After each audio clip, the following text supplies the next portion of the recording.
I never liked to go to school when I was young, so I thought, why should I put her through something? When she became 15 and cleared her 10th standard, I took her out of formal education. And then she said, you're teaching everybody so many things, you're not teaching me anything. I said, this is all you need to know.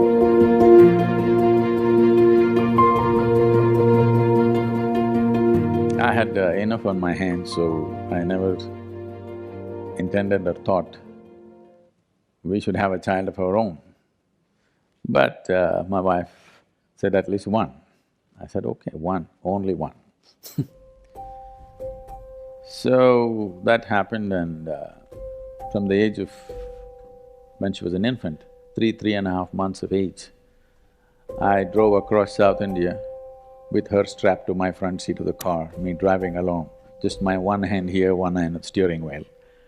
This was the time we were building Isha Foundation, so I traveled extensively, and she was traveling with me when she was 3.5 months old infant. So first 4 years she grew up in the car with me and in many people's homes. So she met thousands of people and she learned how to become a part of any home, anywhere, whether it's the most affluent home in the world or, a tribal home where just about anywhere I stayed, I made sure that she was exposed to everything. I didn't want her to develop prejudices or privileges of, choices of where to be and where not to be. And by the time she was 3 years of age, she at least knew 1,000 people by name, whom she considered her friends, definitely not her age, all grown-up people.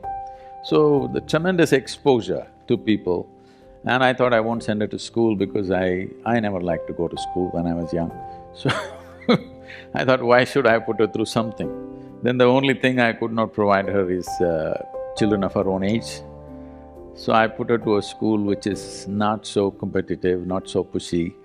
So I looked for a school which was started by J. Krishnamurti, and I put her there so that it's easy. And I said, further you go easy on my girl, because I'm not going to look at her report card. I'm not going to ask which rank you are. I'm not going to ask what are you going to become. So don't have to bother about her marks, her academics. If she plays, if she eats well, I'm happy, she's growing up, she must eat well. If she plays well, if she laughs, if she sings, if she dances, I'm fine. I'm not concerned about this because when I was in school, every test, I was very consistent. I always got 6 zeros because I never wrote a word on any page. If they insisted, I wrote my name, otherwise I wouldn't write. When the final exam came, I only worked for 35 and I always got 35, 36, I just calculated. I've never sat in an examination hall beyond 30 minutes. First bell, I'm always out. And I just calculated for what it takes to move on with my friends to the next class, and that's all I did. Why I'm saying this is, this whole thing I used to watch as a child. When the report card came every month, some children are crying in the classroom because they've got not the marks that their tiger parents want, and some are strutting around because they are first or second or whatever. Whenever the teacher gave me the card, this report thing, I just took it and gave it to my father.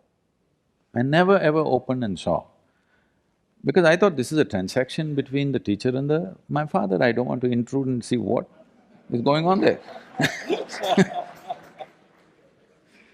So I particularly requested the principal of the school, don't worry about my girl's education, I just want her to be with children of her age group.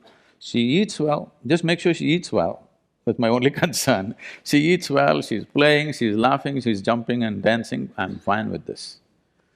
So when she became 15 and cleared her 10th standard, I took her out of formal education, and because it was her mother's dream and the girl also was very interested, I put her into dancing and she went into Bharatanatyam, and now she's one of the upcoming artists in the country. So I never treated her as a child, first thing.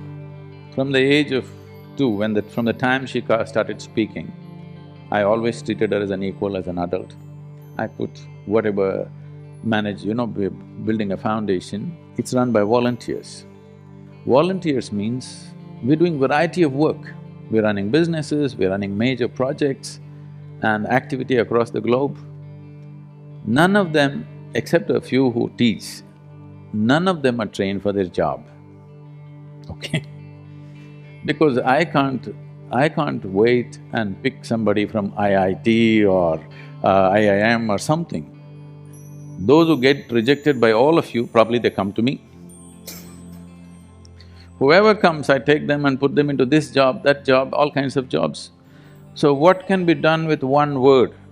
I have to speak 100 words to make them understand, for them to stay on the job, to remain committed, to keep it going. And because they're volunteers, you can't fire them.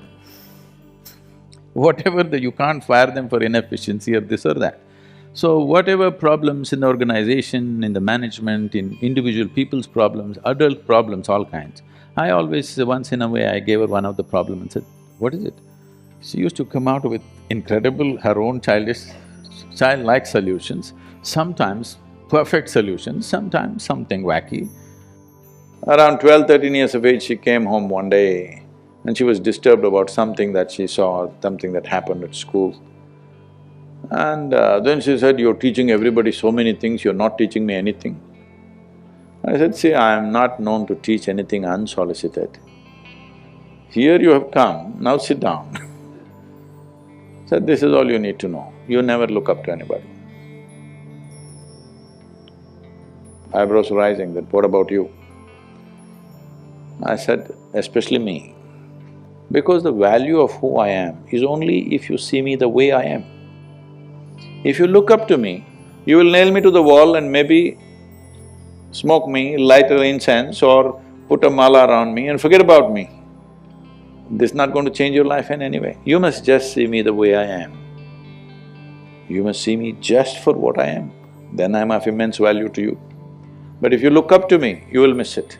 So never look up to anybody, never look down on anybody. If you do this one thing, you will see everything just the way it is. Only if you see things the way they are, you can navigate effortlessly, isn't it so? This is so with life also. Only if you see everything just the way it is, you can navigate through life effortlessly. This is all the ability you need to give to your child. So I always treat it as an adult, never trying to place myself above her. This is the fundamental management I did, that she need not look up to anybody, nor look down to anybody. Just look at level, at everything the way it is. Just learning to see life just the way it is. Looking up is a lie, looking down is a lie. Looking up is coming from a certain prejudice, looking down is coming from a certain prejudice. Being able to treat every life, everything, whatever it is, this is our culture, I want you to understand. It doesn't matter if a paper, just a sheet of paper, when we were growing up, one paper, you cannot step on it. Yes or no? Many of you have grown up like this in your homes. Just a printed paper, it's nothing, maybe the news is rubbish, but you're not supposed to step on it because you educate yourself through that. If you want to step on the earth, you bow down to it. You don't look up to something or look down to something. What you do to your God, you do to everything. This, not talking about in any cultural or religious way, simply I brought it forth in her life and I think it's worked out wonderfully well for her.